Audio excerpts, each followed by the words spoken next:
Então, eu gostaria de falar aqui nesta noite sobre alguns princípios da comunicação assertiva. Sejam quais forem os motivos dos atritos conjugais, sejam quais forem as razões, as origens das discussões, dos desentendimentos, e que podem até desencadear no divórcio, seja qualquer que seja. Nós só vamos conseguir resolver, encontrar uma solução, voltar a ter harmonia no nosso relacionamento, prazer no nosso relacionamento, por meio da comunicação, que eu chamo aqui no meu livro de comunicação assertiva. Eu sou autor desse livro, Casamentos Saudáveis, material de um curso de casais, e esta palestra será baseada em parte de um capítulo desse livro. Como psicólogo, a minha especialidade é recuperar casamentos em crise. Então, no meu consultório, 99% dos meus pacientes são casais. Eu atendo casais. E eu tenho percebido ao longo desses anos, atendendo centenas de casais pelo Brasil e até fora online, né, que a internet nos possibilita, há muitas falhas na resolução de conflito que permeiam um diálogo precário. Os casais não conseguem dialogar, não conseguem fazerem um acordo que seja bom para ambos. E em função dessa incapacidade de falar, de ter um diálogo maduro, eles podem até continuar casados por 5, 10, 20, pasme, continuar casados por 30, 40 anos, infelizes, frustrados, magoados um com o outro, vivendo uma vida aquém daquela que o nosso eterno Pai planejou para nós. Só estar casado, irmão, não basta.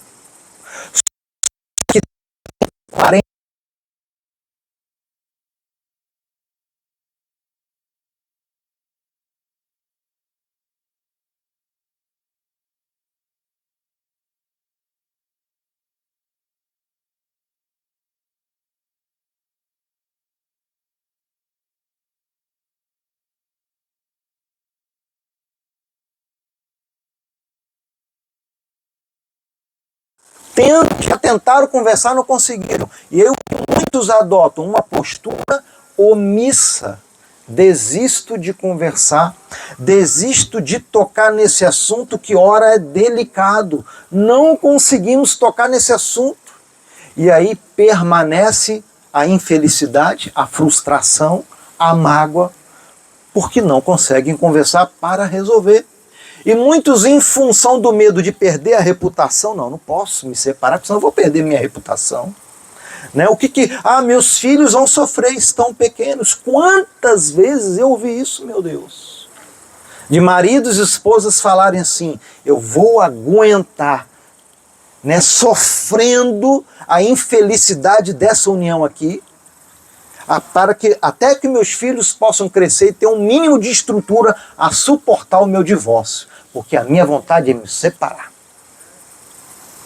E eu tenho percebido que, ao longo desses anos, atendendo os casais, alguns erros que eles cometem, que eu vou listar aqui, pelo menos 10 atitudes que nós precisamos ter para conseguirmos resolver qualquer conflito conjugal por meio da comunicação assertiva. Existem pelo menos 20, mas o tempo é exíguo. Aqui não se trata de um retiro de casal de seminário, é uma palestra só. Então vou me restringir a falar 10 atitudes que podem salvar o seu casamento.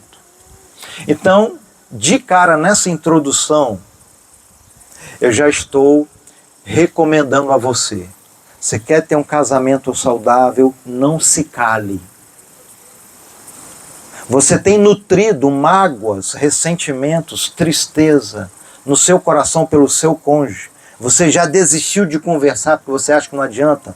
A solução não é se calar. Deixa para lá. vou empurrar com a barriga. Não é assim. Alguns leigos, frases de caminhão que a gente lê, postagens, né, no Instagram, nas redes sociais, diz assim: para ter um casamento feliz é só você aprender a renunciar sempre. Isso não é verdade. Quero fazer menção às palavras de Jesus em Mateus 18, que diz assim: quando teu irmão pecar contra você, é para fazer o quê? Quando a tua esposa errar e falhar contra você, é para você fazer o quê? Deixar para lá? Se calar? Aguentar firme? Quando o teu marido errar contra você, não te proporcionando a satisfação sexual, quando a tua esposa cometeu uma traição financeira contra você, onde ela compra escondido, faz uma dívida escondida, quando seu marido faz um investimento, criptomoedas na bolsa de valores, empréstimo, e você não sabe, e quando você vai descobrir tem um rombo, uma dívida enorme, quando isso acontece de um desacordo na criação de filhos, um quer permitir, o outro quer proibir, um quer corrigir batendo, o outro quer disciplinar no cantinho ali do pensamento. Quando há um desacordo, o que fazer? O que Jesus ensinou em Mateus 18? Quando ele ou ela, de fato, errar, cometer um deslize, pecar contra você, uma coisa que você não deve fazer: se calar e deixar para lá. Não, Jesus orientou: vá a sós e converse, confronte, mostre-lhe o erro, diga como você se sente, vá resolver o problema. Não se cale, não se omita, não empurre o problema para debaixo do tapete. Mas eu já tentei uma vez, não consegui. Talvez. Se você já tentou conversar, dialogar sobre aquele assunto, de repente você quer ter um filho. Ó, o pastor Adair não me contou nada de vocês aqui, tá bom? Não sei da vida de ninguém. Os exemplos que eu dou aqui é dos tantos casos que eu tenho no consultório que eu ouço pelas igrejas onde eu ministro, né? Então, assim, às vezes o casal já tem 5, 10, 15, 20 anos de casados. Um é doido para ser pai ou mãe, o outro não quer. Diz: minha idade já passou, já sou casado pela segunda, terceira vez, já tenho 3, 4 filhos, para que eu quero ter outro filho? E aí instala-se um desacordo. Diante disso, o que fazer? Não se cale. Mas aí há um outro erro, oposto à omissão e à passividade que muitos cometem, e por causa disso se frustram na tentativa de dialogar, porque quando começa a conversar, começa de um jeito e termina pior do que quando começou. O diálogo é frustrante porque termina em mais brigas, em mais discussões e um ferindo o outro. Porque pode ser que você esteja cometendo alguns erros desses 10 princípios, dessas 10 atitudes aqui que eu vou passar arvorado aqui pelas escrituras sagradas, e por cometer esses erros é por isso que não está dando certo, ou não tem dado certo até hoje, o diálogo. Então não é para desistir. Tem gente que fala assim: o problema é que ele não me ouve, mas talvez você não está sabendo como se posicionar, como falar, ok? Então, após essa introdução, a primeira atitude que eu quero recomendar é: seja inteligente no seu diálogo. Provérbios 15, 28 diz: as pessoas corretas, elas pensam antes de responder, mas as pessoas más, os tolos, os insensatos, as pessoas sem controle, elas respondem logo, porém as suas palavras causam problemas. Repito a referência, Provérbios 15, 28. Seja inteligente. Você precisa, antes de fazer um confronto, antes de praticar o que Jesus ensinou, se você se sentiu negligenciada, não amada, ignorada, Dia Internacional da Mulher, o meu marido nem postou uma foto nossa no Instagram, pelo amor de Moisés. O dia passou em branco, as minhas colegas do trabalho ganharam um buquê de rosa, chocolate da Cacau Show. O meu marido não me passou nenhuma mensagem, nenhum emoji de coração com os 2 oinhos no emoji. Me senti completamente ignorada, me senti um nada, me senti invisível. Ora, diante disso, você precisa sim chamar esse marido para conversar. Não dá para viver um casamento dizendo assim, ele é assim mesmo, eu vou sofrer, vou ter que suportar essa falta de expressão de afeto, em que eu necessito tanto, vou ter que aprender a viver com isso. Não, não pode aprender a viver com isso não, irmã. Tem que chamar esse maridão para conversar. Mas como você vai chamar para conversar? Você precisa preparar o clima emocional para confrontar esse cônjuge, para falar com esse marido. Não pode falar de qualquer jeito. Olha o que a advertência de Salomão. As pessoas más, elas respondem logo. O outro texto, Salomão fala que o insensato, ele revela de imediato o seu aborrecimento. Ficou chateada, ou chateado, indignado, negligenciado, desrespeitado, ferido, magoado. Então já quer resolver, começa a desabafar e brigar e falar. Não resolve. O que fazer? Eu tenho uma palestra sobre comunicação assertiva baseada no episódio de Esther. Note, como que aquela esposa, Esther, em uma época em que a mulher era destituída dos seus direitos, mulher era considerada como nada, como objeto ou obrigação. Não é como hoje que tem, né, a Lei Maria da Penha, né, leis que garantem o direito da mulher. Naquela época não era assim não, irmão. O marido, se não gostava, divorciava. Se bestar, mandava matar. Ainda mais no caso dela, cujo marido era a autoridade máxima daquela província. Ninguém mais, ninguém menos que ele era o rei Assuero. Como que essa esposa, diante de uma ameaça de morte, de um atrito severo já instalado, como é que ela conseguiu fazer o seu marido mudar de ideia? Como é que ela conseguiu confrontar e dialogar o seu marido, influenciar o seu marido para que ele mudasse de postura e atitude para que os seus compatriotas judeus não fossem assassinados? Qual foi a primeira atitude que ela fez? Quem conhece a história? Estela preparou um banquete. Por quê? Ela não poderia falar de um assunto tão delicado de qualquer forma. Você, esposa e marido, se você tem um assunto delicado e sério, uma queixa a fazer, um pedido de mudança de comportamento, meu marido, eu não aguento mais você roncar. Eu não consigo dormir. Eu preciso acordar às 8 horas da madrugada para eu trabalhar. E esse ronco me atrapalha. Como que você vai conseguir sensibilizar esse marido? Não pode já chegar dando voadora no peito dele, irmã. Brigando, falando pelos cotovelos. Tem mulher que parece que é a amostra grátis da grande tribulação. E briga e fala. Não tem como o marido aceitar e acolher essa queixa. Como Esther fez, ela preparou um banquete, ela preparou o clima emocional, ela preparou o coração do marido com autocontrole, falando com educação e respeito. Então ela foi e apresentou a sua demanda. Seja inteligente, escolha a hora de falar.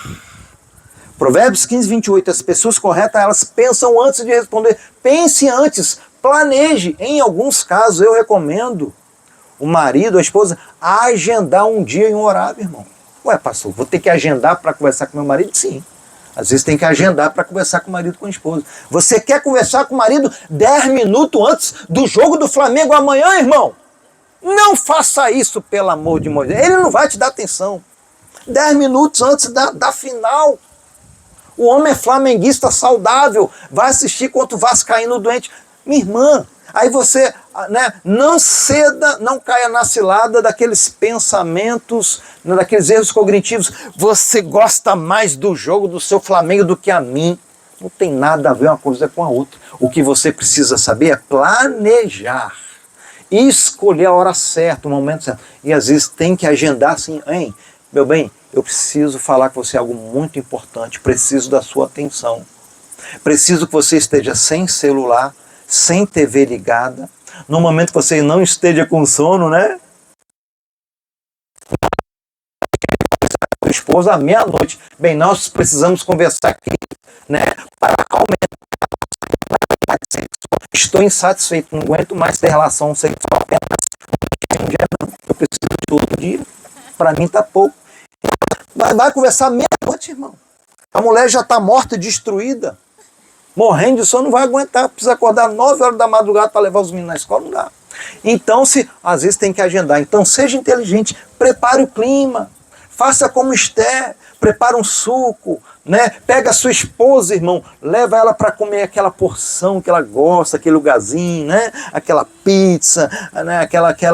Aquela comidinha gostosa, preparando o clima emocional. Você vai introduzir o assunto que você tem a falar para sensibilizá-la. Segunda atitude, para que você consiga ter um diálogo que funcione. Seja assertivo. O que é assertividade? Essa palavra não aparece na Bíblia, mas o conceito dela sim. Em Efésios 4:15, o apóstolo Paulo falou: sigam a verdade em amor. O omisso não segue a verdade. A pessoa que se cala, que é omissa, ela mente, ela é desonesta com o cônjuge, ela não está bem, a vontade dela é matar o cônjuge, mas ela não fala, não procura para conversar, para resolver o problema. Vive como se tivesse normal a vida e é capaz de passar 5, 10 anos assim.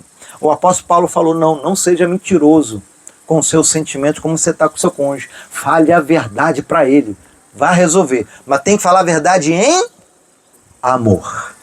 O problema é quando a pessoa ela quer falar. Doa quem doer. Tem aquele tipo de pessoa que se gaba assim: eu não uso máscara. Né? A minha cara, ó, se eu não estou feliz, se eu não estou bem, você vai saber. Porque eu não sou daquele que tem duas caras.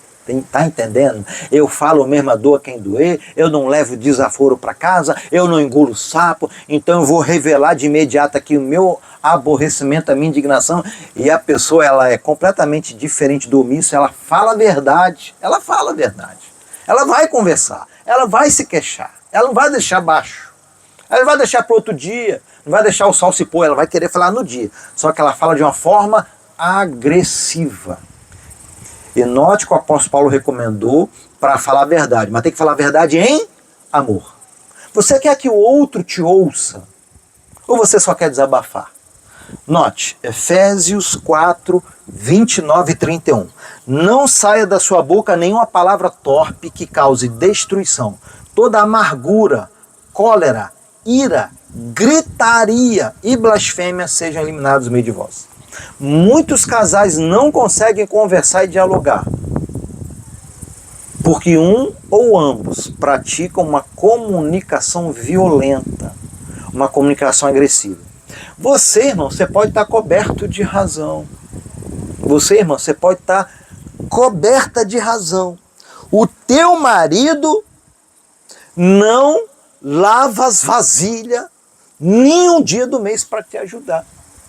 Come o prato, deixa em cima do sofá para dar formiga, para quando senta no sofá, a formiga fica tudo pinicando. E você já falou 10.000 vezes. Você tá coberta de razão.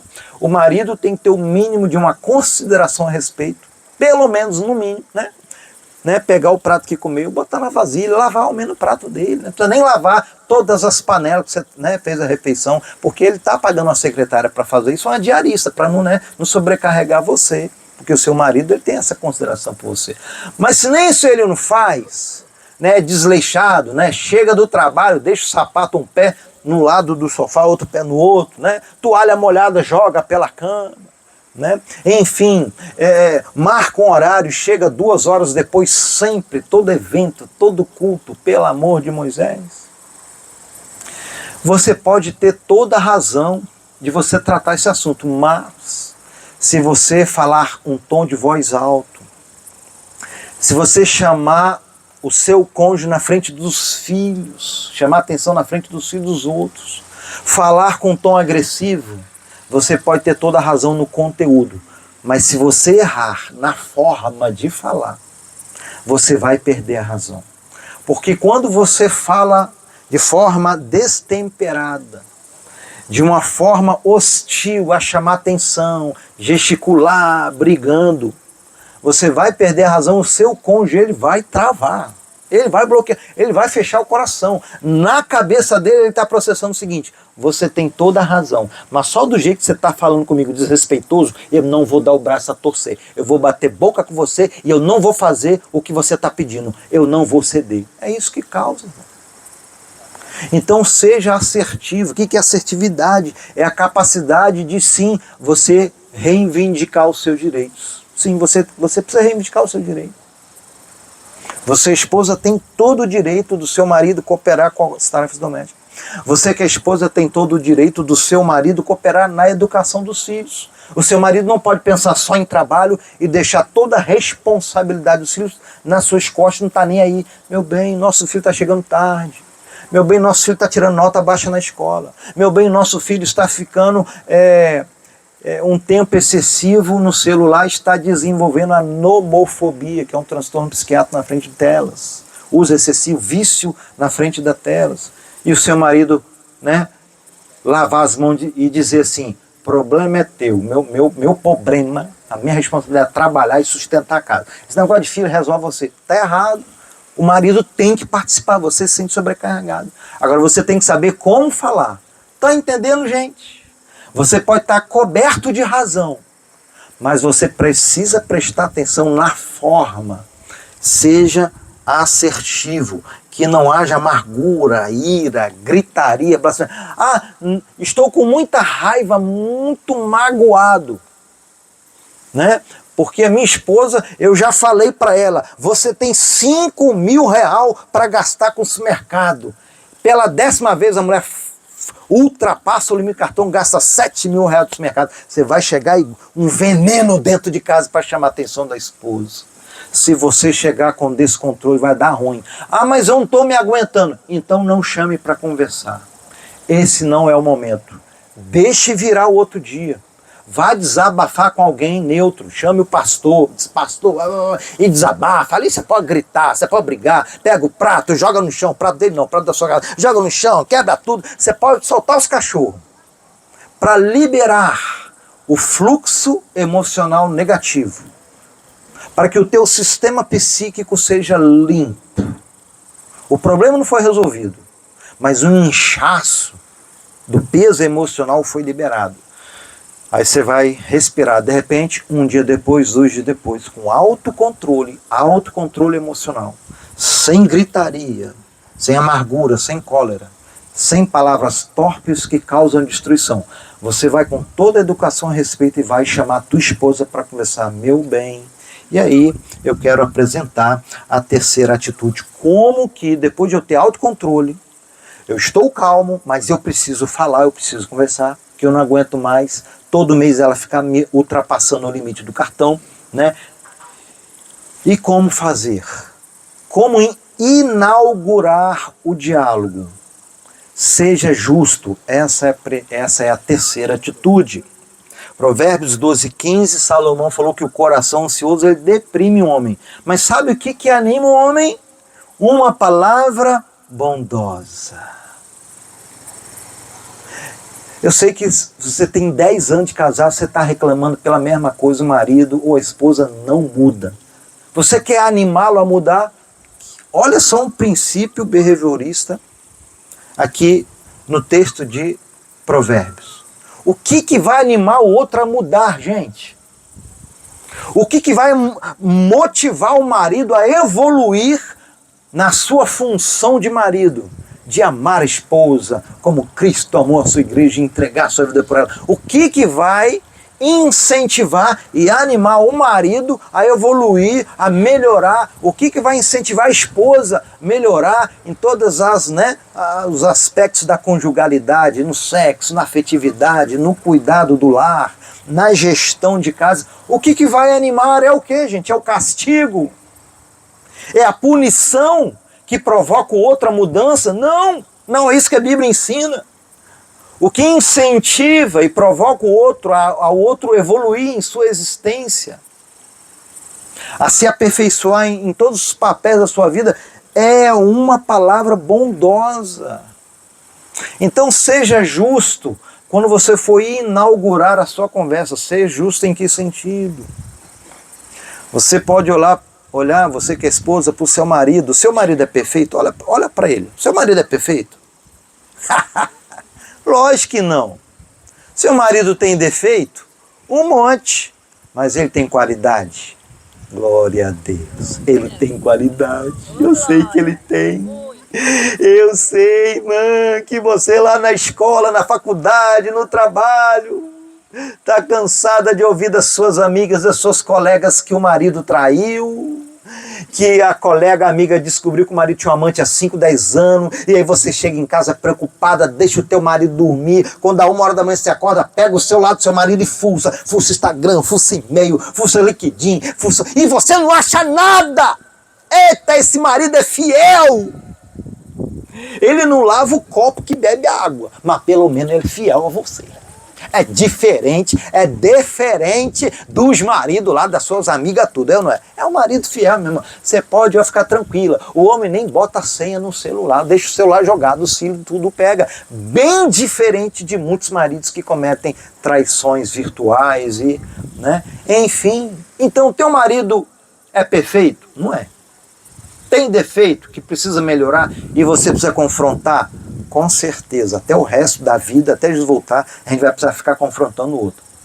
Agora, ele não é só defeito. Sabe o que desanima o marido ou a esposa? É toda vez quando você for conversar, você falar só dos aspectos negativos dele ou dela.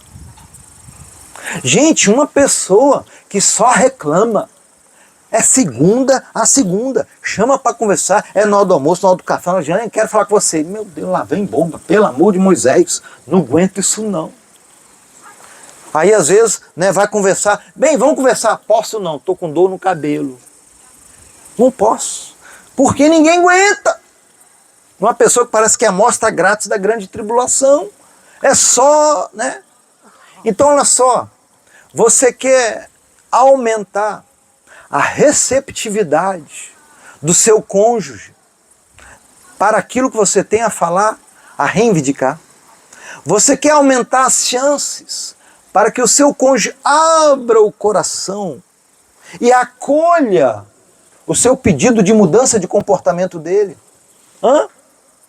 Você quer? Inaugure essa conversa agradecendo a ele, elogiando ele, reconhecendo os pontos positivos do seu cônjuge. Seja justo, porque uma pessoa que quando vai se dirigir a outra é só crítica, só reclamação, transmite para quem está ouvindo o seu cônjuge um sentimento de injustiça. O sujeito ele sente injustiçado. Puxa vida, rapaz, não faço nada de certo. Eu sei que você reclama do meu arroz, eu estou 10 anos tentando acertar o pão de arroz, eu sei que hora o arroz fica cor, hora o arroz fica queimado. O bife, ou o bife está muito salgado ou está sem sal. Eu sei que, mas meu Deus, olha só a roupa, né, a camisa de linho desse homem, é impecável. Né, eu passo a roupa como ninguém. Eu sei que eu erro no arroz, mas eu faço uma moqueca, né, de peixe estrogonoficamente fantástica. Né? Então, o outro se sente injustiçado. E quando você já inaugura uma conversa, irmão, reclamando, cobrando, criticando, o outro já fecha seu coração. E aí, já fecha o coração dele. E aí, esquece. Tudo que você falar vai entrar por aqui, vai sair por ali. Se você iniciar a conversa com reclamação e cobrança, você tornará o outro resistente a tudo que você tem a falar. Por isso, ajude o outro a ser empático com você, a se colocar no seu lugar. Como? Lembre de algo que ele fez de bom, nem que seja 1 ano atrás, mas agradeça, lembre. Lembre das qualidades, virtudes dele e dela. E comece por aí. Aí você vai ver uma diferença na receptividade do que ele tem a falar. Quarta atitude para uma comunicação assertiva que resolve qualquer conflito conjugal. Seja preciso. Provérbios 12:18 diz que há palavras que ferem como espada, mas a língua dos sábios elas curam. A gente tem que ter sabedoria em usar as nossas palavras. Há cônjuges que não sabem usar as palavras, usam como uma espada, né? Mas os sábios, né, precisamos aprender a ser sábio, né, irmão? Ninguém nasce sábio. Agradeça ao pastor, à equipe do ministério aqui, né, de família, de casais da igreja, por estar proporcionando um momento de instrução, um momento de orientação. É assim também que a gente adquire sabedoria para fazer dar certo no nosso casamento. Então o sábio, ele vai usar a língua para ministrar cura, restauração e transformação, e não para ferir como espada. Como que a gente fere o outro? Como é que a gente magoa o outro também? É quando a gente quer tacar na cara do outro vários assuntos no mesmo episódio de diálogo. Gente, é um erro frequente. Eu atendo muitos casais que na primeira, na segunda consulta, que eu vou fazer o atendimento com o casal junto, os erros que eles cometem em casa, eles reproduzem no consultório ou, né, na consulta online, reproduzem. Por exemplo,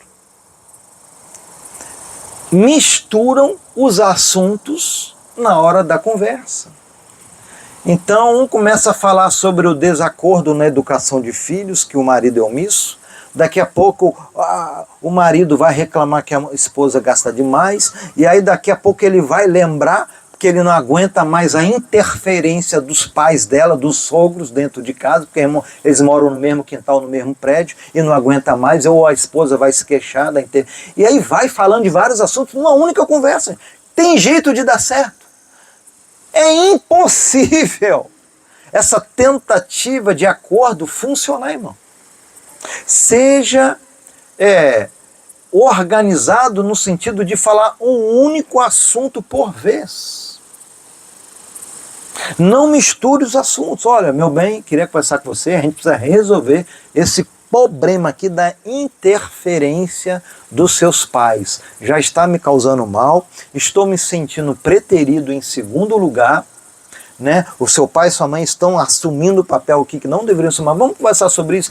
Já que você tocou nesse assunto, eu também queria falar sobre as finanças. Não, peraí. Ó, eu te chamei para conversar sobre seu pai e sua mãe, interferência. Você também precisa acertar comigo essa situação de finanças. Vamos eleger outro dia, a gente fala sobre esse assunto.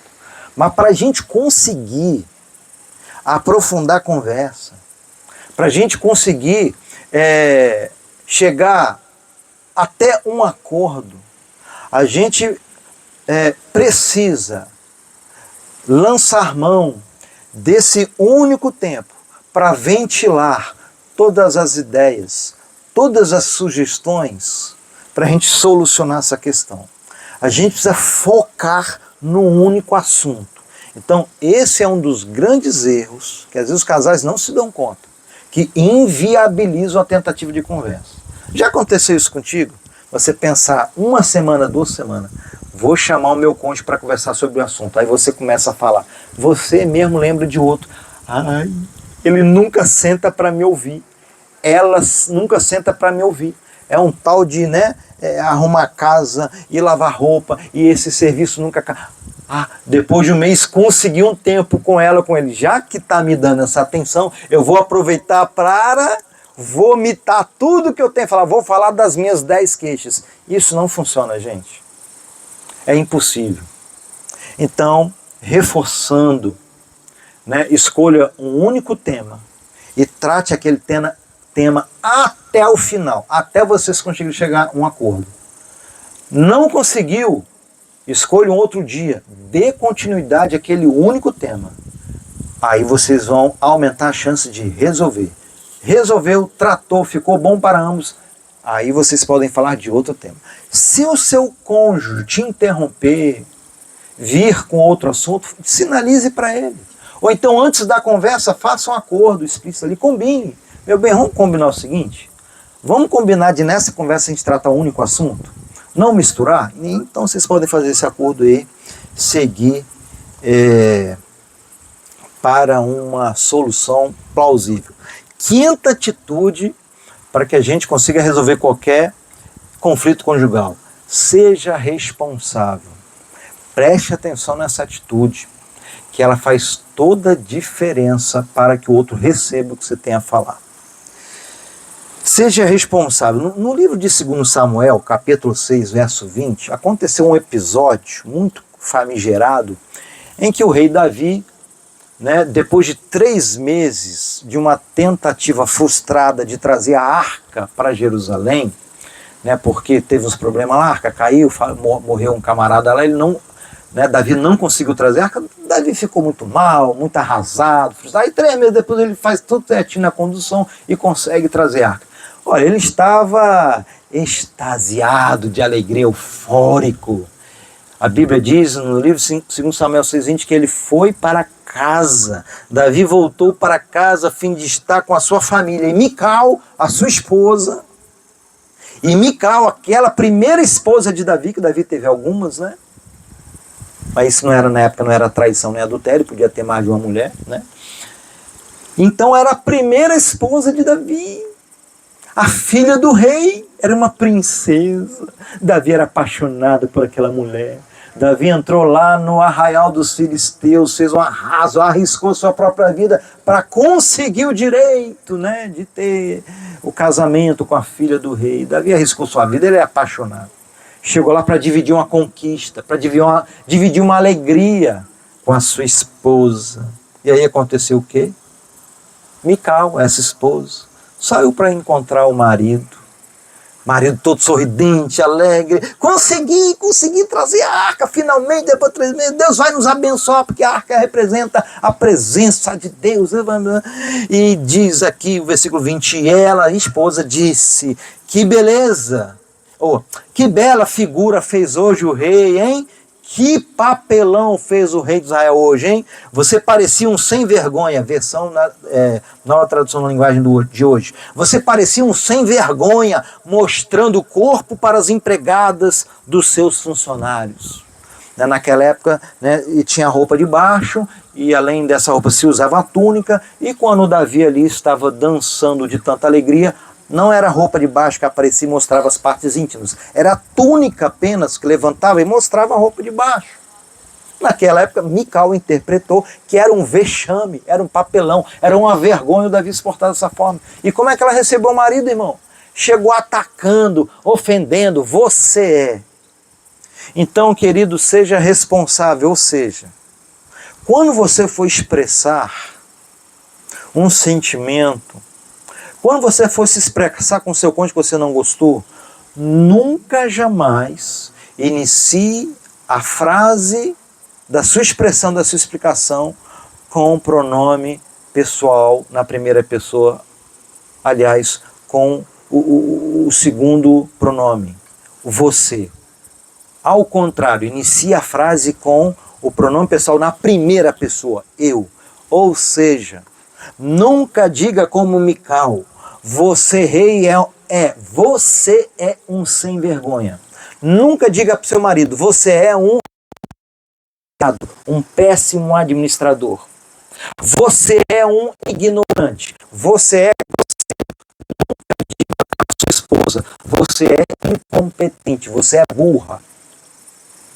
Você não me ama. Você não se importa comigo. Você valoriza mais os seus amigos do que a mim. Se fosse o pastor Dail, você ia lá na hora fazer. Mas eu estou te pedindo, você até esqueceu. Então, nunca digam você, seja responsável. Isto é, assuma as suas afetações. Se você for se expressar, diga, eu me sinto. Em vez de você dizer assim, você me humilhou, diga, eu me senti humilhado. Num jantar de casais como esse, há muitos anos, eu lembro que o pastor, como fez, me apresentou e no lugar do meu amigo pastor Lino estava minha esposa nesse jantar. E o pastor apresentou minha esposa. Estamos aqui, pastor Ricardo, sua esposa, Miriane, beleza. Na minha cabeça, a minha esposa já tinha sido apresentada. O pastor apresentou todo mundo, beleza. Eu assumi o microfone, irmão, e 3 horas de palestra, igual hoje, é brincadeira. Eu comecei a falar, meu irmão, quando eu volto para a mesa do jantar, minha esposa estava de cara fechada, cara emburrada comigo. Eu falei, não estou entendendo nada. Vai entender, mulher, já tentei estudar a mente. Quase que tive um AVC, não consegui entender até hoje, a cabeça de parafuso. Falei, gente, nós viemos na viagem conversando, brincando, rindo, conversando tudo. Nos beijamos ali antes de eu ir pegar o microfone para dar para ele. Agora, do nada, não aconteceu nada. Eu falei, você me ignorou, você não você me desprezou, você não me apresentou. Uai, mas o pastor não te apresentar. Não, mas você que tem que me apresentar. Já aprendi, irmão. O pastor pode falar o CPF, o endereço, profissão, quantos anos tem. Eu repito tudo de novo. Tá entendendo? Eu já aprendi a lição. A minha esposa quer que eu a apresente, né? Então, olha só. Você quer inviabilizar um diálogo? Você quer colocar a oportunidade de um diálogo de água abaixo? Você quer estragar tudo? Fale o você. Você não se importa comigo, você me humilhou.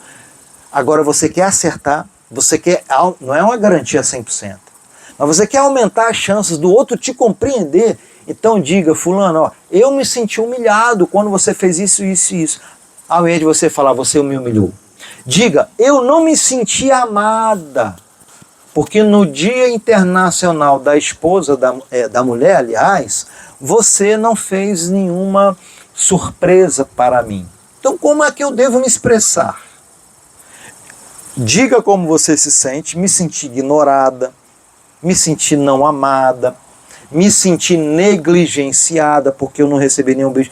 E quando você falar dos seus sentimentos como eu me senti, e você for fazer alusão ao seu marido, à sua esposa, descreva o comportamento dele sem julgar. Porque quando você fala assim, você não me valoriza, você se importa mais com o seu trabalho, se fosse o seu patrão, se fosse pastor da igreja, se fosse seu colega, aquele colega saiu da bicicleta, ali você teria prestado atenção. Quando você fala você está expressando uma frase de acusação, de julgamento. Se restrinja a só descrever o comportamento. Olha, por você não ter enviado uma flor, por você não ter postado nada no Instagram, por você não ter comprado uma joia para mim, por você não ter comprado a sandália, você sabe que eu gosto de sandália, meu número é 35, você esquece sempre. Eu já te falei 10 vezes, né? Então, quando você faz isso, ó, você está descrevendo só o comportamento dele ou dela. Você não fez julgamento nenhum, você é. E aí você então vai falar, essa sua atitude, esse seu comportamento, de você sair de casa e não me dar um beijo, de você chegar em casa e você não me cumprimentar, esse comportamento faz eu me sentir desprezada, ignorada. Aí isso faz toda a diferença, irmão. Para o seu parceiro ou a sua parceira acatar, acolher o que você tem a falar e se empatizar com você. Faz toda a diferença. Faz ou não faz, gente? A forma de falar. Não acuse, não julgue. Sexta atitude para você ter sucesso no diálogo. Simples, irmão, simples. Se você esquecer as 10, são 20, mas se você esquecer as 10, lembrar pelo menos essa aqui e conseguir praticar, já vai ajudar bastante. Seja educado. Não interrompa o seu cônjuge enquanto que ele está falando. Note como que a palavra de Deus é rica, é impressionante, gente. Eu tenho livros, né? A gente estuda, né? Estuda bastante sobre terapia de casal, né? Já estudei mais, hoje nem tanto, mas assim, a gente já pesquisou artigo, quanta coisa, quanto conteúdo, quanta técnica de intervenção. E olha só, quando eu olho e vou ler a Bíblia, meu Deus, estava tudo ali nas Sagradas Escrituras, né? Estou lendo Provérbios, estou marcando tudo de novo. Olha que tremendo. Provérbios 18:13, respondendo-se de ouvir a tolice e vergonha. Responder antes de ouvir. O outro não terminou de falar. Você interrompe a fala do outro e já responde. Salomão fala, isso é tolice e vergonha. Agora pulando lá para o Novo Testamento, Tiago, esse aqui é um clássico, todo mundo conhece. Tiago 1,19, seja prontos para e tardios para. Aí tem um que fala assim, você sabe porque você tem 2 orelhas? É para você ouvir mais, e uma boca só é para falar menos, né? Está na Bíblia não, mas... Então, olha o que o texto bíblico já diz, irmão. Sabe o que joga combustível ali para acender ainda mais os atritos conjugais? Um erro fatal que o marido e a esposa comete, que agrava o diálogo ali, é ficar interrompendo o outro. Tem marido, tem esposa que já desistiu de conversar e eu não consigo conversar. Porque eu estou falando de assunto, você me interrompe. Você não deixa eu concluir a minha fala. Então, se você conseguir ter autocontrole e ter uma atitude de respeito, seja educado, né, seja respeitoso e não interromper o outro. Ah, mas eu não estou concordando com o que ele está falando. Não, mas tem outro aspecto da situação, do contexto, que a minha esposa não comentou aqui. Ela está seguindo direto. Ei, fica na tua. Espere o outro concluir a sua fala. Não interrompa. Vai chegar a sua vez de você falar e poder dizer, hein, não tem aquela situação assim, assim, assado? Eu queria acrescentar isso aqui que eu acho que você esqueceu. Quando chegar a sua vez de falar, você expressa o seu ponto de vista divergente. Mas enquanto que o outro fala, gente, não interrompa. Porque toda vez quando você interrompe o outro enquanto ele está falando, isso suscita a ira. Isso transmite desrespeito para o outro. O outro vai ficar nervoso, vai ficar chateado. Você interrompeu, começa a falar. O outro vai querer retomar o direito da fala e para ele conseguir retomar o direito da fala e seguir na linha de raciocínio, ele vai querer levantar o tom de voz. Vai querer falar mais alto ainda para ele conseguir, né, continuar falando. E aí o outro que foi interrompido por ter interrompido, vai querer aumentar o tom de voz também. E aí acabou, meu irmão. Aí é briga na certa. É impressionante como é que isso se reproduz, né, numa sessão conjugal. Porque aquilo que os casais fazem em casa se reproduz ali no set terapêutico. Siga esse princípio, se segure. Eu vou esquecer se eu não interromper. Anota no papel. Aí pode pegar o celular e digitar no bloco de notas. Pra você não esquecer, mas não interrompa. Sétima atitude, já estamos acabando. Sétima atitude para você ter um diálogo infalível, para que essa aqui também, principalmente para que o outro ele possa compreender, se sensibilizar e aumentar a sua disposição de atender o seu pedido. A sétima atitude é: seja profundo ou profunda. Em que sentido?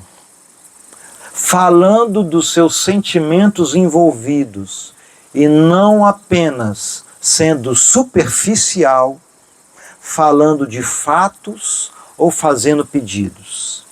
Veja, se você fala assim para o seu marido: bem, no sábado à tarde eu queria fazer unha, tá? Se você apenas comunica, fala desse pedido, você ainda está sendo superficial. Porque você não falou do quão é importante para você fazer a unha no sábado à tarde. Porque você ainda não falou dos sentimentos que envolvem aquela atitude e aquele momento para você. Você que é marido, não basta você chegar e falar apenas para sua esposa: bem, hoje eu preciso namorar, eu quero namorar, vamos namorar? Bem, vamos deixar esses meninos em casa, que já tem 1 ano e 6 meses, que nós não saímos, só nós dois, desde que esses meninos nasceram. Eu quero ter um momento só com você. Vamos sair hoje para jantar? Vamos fazer uma viagem? Apenas fazer um pedido, ainda assim é superficial. Não comunica para o outro a dimensão do quanto que aquilo é importante para você. Então note, você quer ter sucesso no seu diálogo, na sua comunicação, seja profundo, fale dos seus sentimentos, o porquê é tão importante para você viajar, passear, que seja sair só para tomar um açaí com o seu cônjuge, sem os seus 5 filhos atrás. Diga para você o seu sentimento, diga como você tem se sentido. Olha, estou sentindo o nosso casamento fragilizado, estou sentindo falta da sua atenção, do seu afeto, estou me sentindo, aí você vai rasgar o seu coração, aí o outro vai tomar consciência do quanto é importante para você. Certa vez, quando eu era atleta, né, jogava bola, hoje é só natação e bodyboard, mas quando eu jogava bola, uma fase da minha vida, eu chegava em casa com as manchas vermelhas no corpo todo, suado. Minha esposa falava assim, hein, vai se tratar, vai resolver isso aí. Irmão, ela passou semanas falando isso. Entrava por aqui, saía por aqui. Eu simplesmente ignorava a minha esposa. Porque ela dizia, hein, vai se tratar, resolve isso aí, essas manchas. Eu falei, cara, a mim não me incomoda, então fica vermelha, mas depois que eu tomo banho, passo o tempo, o sangue esfria, né, fica tudo certinho. Fui até, né, procurar um profissional da saúde e ele falou, cara, isso aqui é hanseníase? É lepra? Não, não é. Então tá bom, então se não é lepra, não é hanseníase mesmo, não tem problema com essa mancha não. Até que um dia fui praticar um recurso que eu aplico na terapia de casal chamado acordo de reforçamento recíproco e fui ali aplicar com a minha esposa e disse, meu bem, diga que algo que você deseja que eu faça essa semana como uma expressão máxima do meu amor e do meu cuidado por você. E também farei um pedido para que você faça algo por mim, né, como expressão do seu amor e vamos nos reforçar um ao outro. Eu vou te animar e você há de me animar, em vez da gente disputar com reclamações, cobranças e críticas. Vamos fazer um pedido claro e aí a gente vai falar do quão é importante para você. Irmão, quando chegou a vez dela, adivinha o que ela pediu? Vá se tratar dessas manchas. Sabe o que eu virei para ela e falei? Meu bem, peça uma coisa importante. Porque o que você pedir essa semana, eu farei. Me mobilizarei com todas as minhas energias e recursos para te atender. Então peça uma coisa que seja importante. Falei, não, mas isso é importante para mim. E aí, pela primeira vez ela falou, Ricardo, quando você chega em casa e eu vejo essas manchas, eu sinto nojo.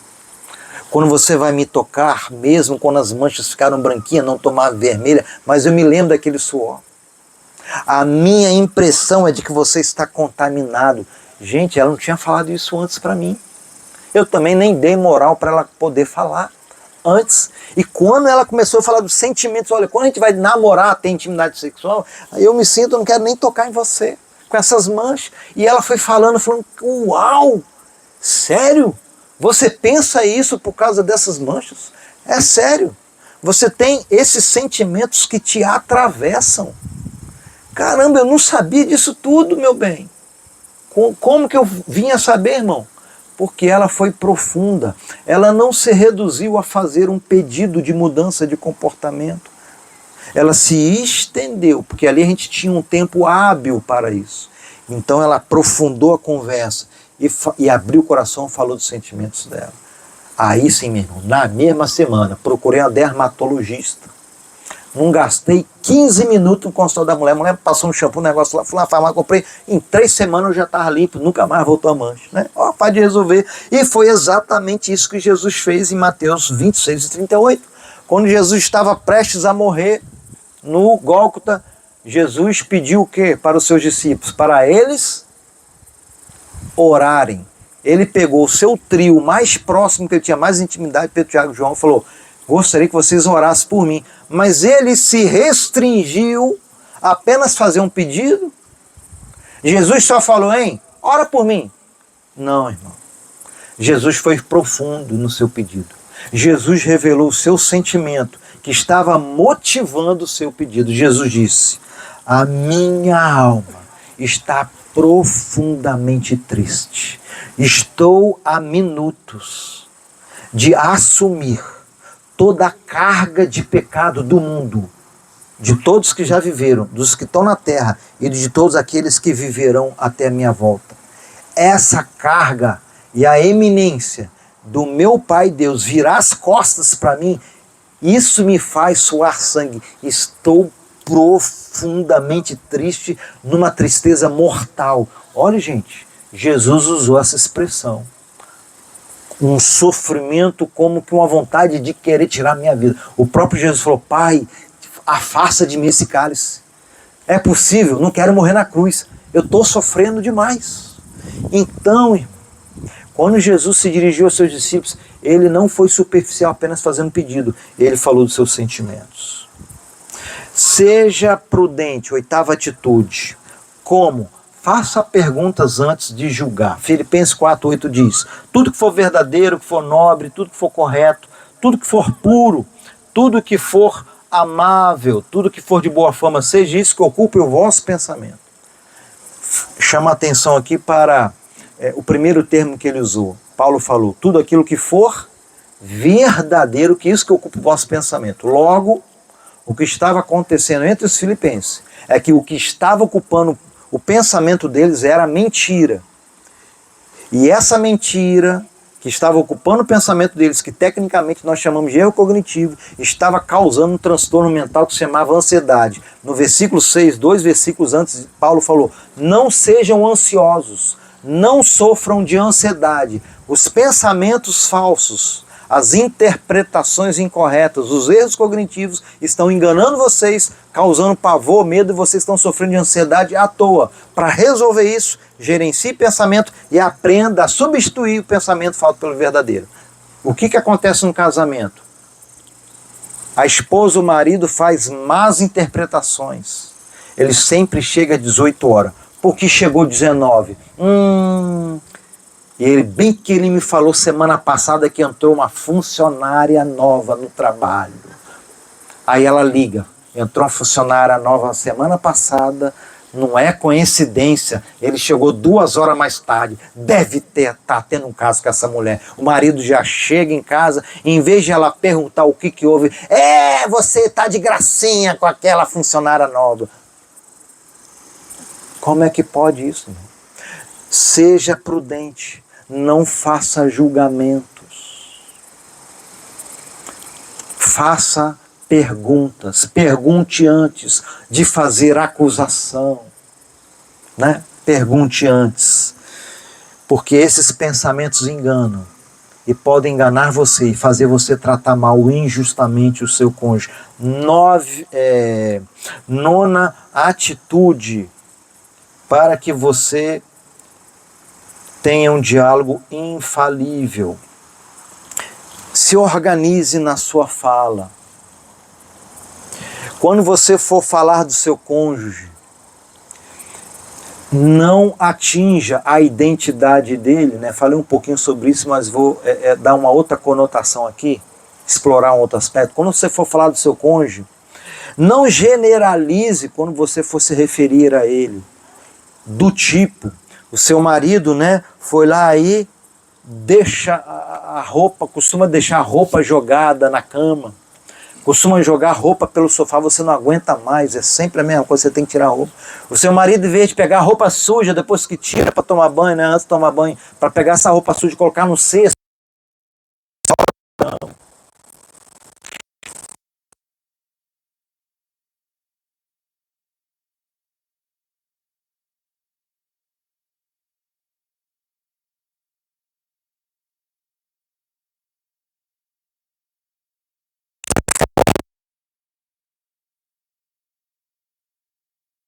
então seja preciso no sentido de pensamento dele, não identidade. Em vez de você criticar, você é um desorganizado porque você faz isso e aquilo.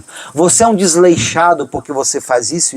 Você é um porco porque você chega em casa e você não toma banho quando você chega em casa. Você deita no meu sofá com esse fedor do trabalho, infesta toda a casa com esse odor terrível, com esse fedor. E você quer tomar banho só nos 48 minutos do segundo tempo da prorrogação, né? Quando você já empechou a casa, né, com suor seu, em vez de você tomar banho logo. Então você é fedorento, você é um porco. Essas palavras ferem e magoam. Em vez de você falar você é um porco, né, foque no comportamento. Olha, meu bem, essa sua atitude de você não tomar banho está me incomodando profundamente, porque eu estou me sentindo, eu não consigo te abraçar, te beijar, é chato pra caramba ter que conversar com você, você sentado no sofá para assistir a televisão, entendeu? Você fedendo pra chuchu. Então, assim, eu me sinto, né, eu me sinto desvalorizada, porque se você, né, você poderia me valorizar um pouco mais, né, chegando cheirosinho em casa, isso me anima até a namorar contigo, né? Então, saiba falar, foque no comportamento. Você pode falar assim, você é um desorganizado. Mas peraí, o cara é um crânio nas finanças.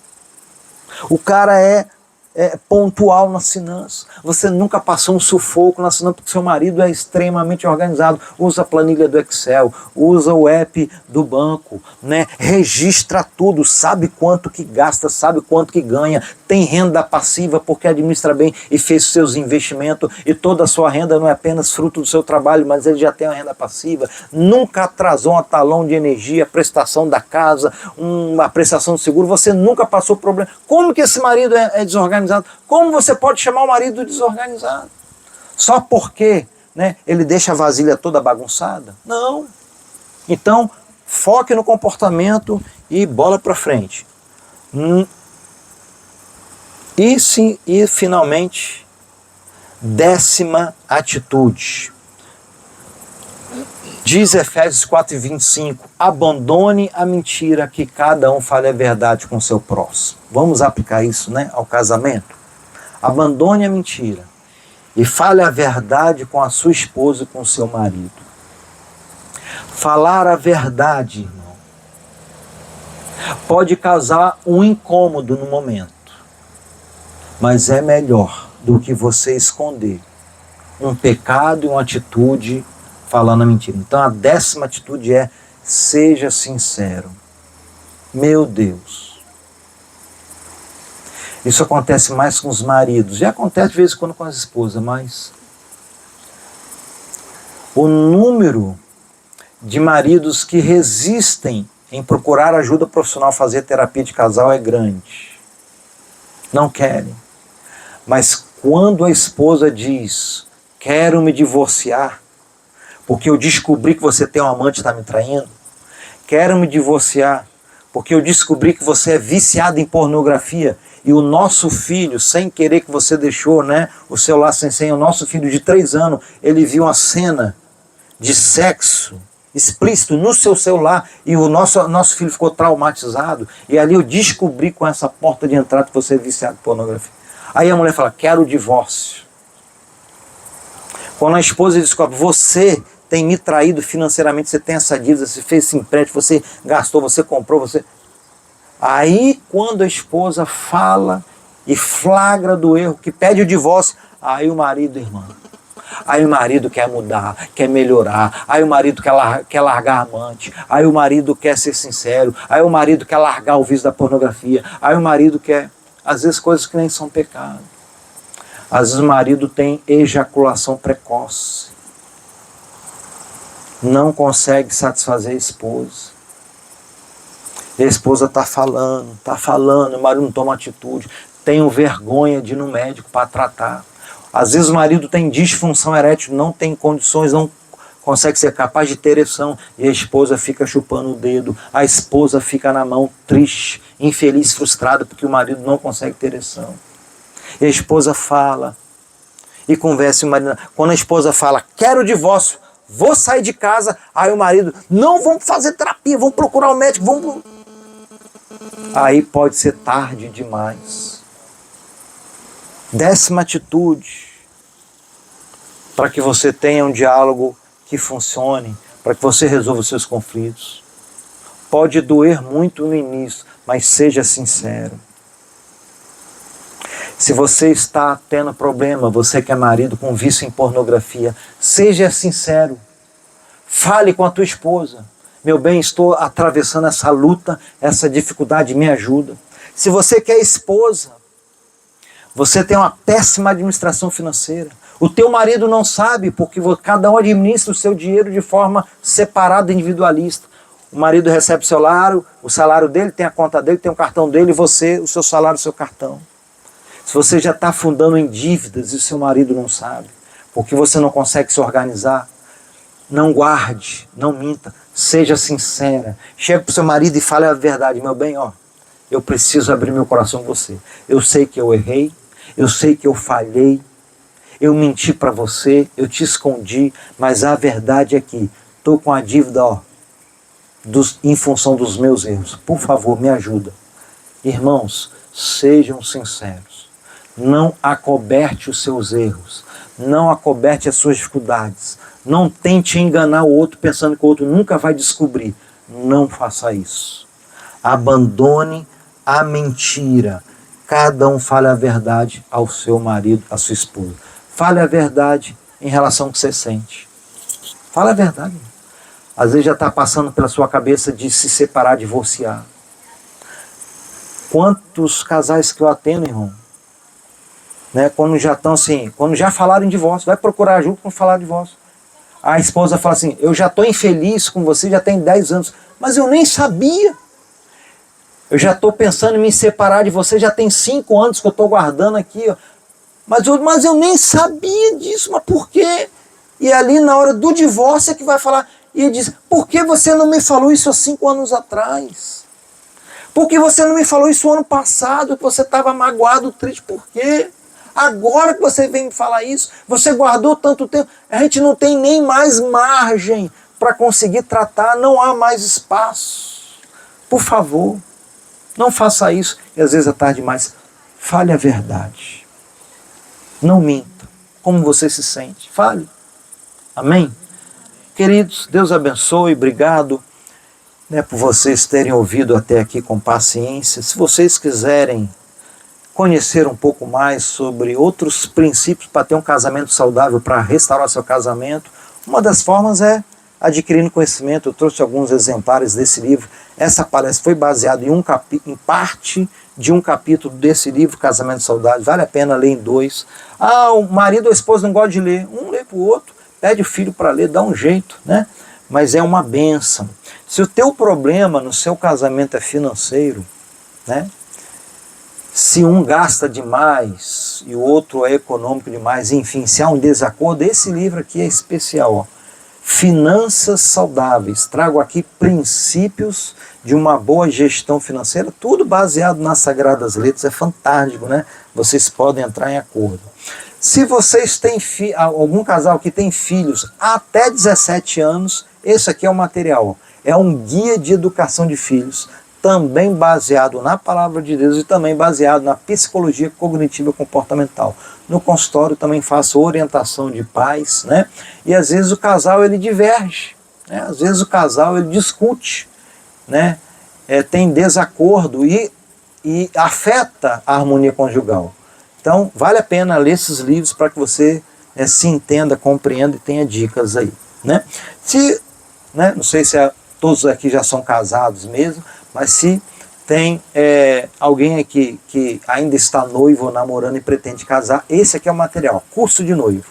Aprenda aqui nesse livro para que você não cometa erros no casamento e precise fazer uma terapia de casal, né? Então aqui o meu filho, antes de casar, ele estudou com a sua namorada, até então sua noiva, esse livro. Lá na nossa igreja só casa quem faz o curso de noivos, né? Exatamente para o casal evitar os erros no casamento. E o best-seller que eu tenho, que eu sou autor como psicólogo, é o Curados pela Graça. Nesse material eu trago aqui o maior e o mais poderoso recurso terapêutico do Evangelho para tratar as feridas emocionais. E esse recurso se chama graça.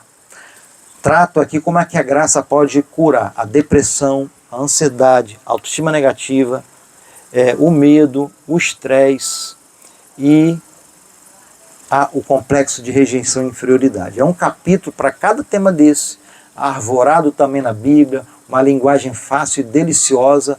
É fantástico. Você tem alguma dificuldade nessa área emocional, pode adquirir esse material. Bem, uma palestra é bênção, mas às vezes só de ouvir uma palestra a gente não consegue mudar, né? Às vezes é difícil a gente assimilar tudo, sair daqui praticando. Se for esse o seu caso e você precisar de acompanhamento profissional, eu também, como eu disse no início, faço terapia de casal e faço terapia de casal online. Você não precisa viajar 4 horas ou 3 horas e meia para chegar na minha cidade e fazer uma consulta, né? A gente pode te ajudar fazendo terapia de casal online via chamada de vídeo do WhatsApp, via Google, né? ou te ajudar algum casal que você conhece. Amém? Deus abençoe.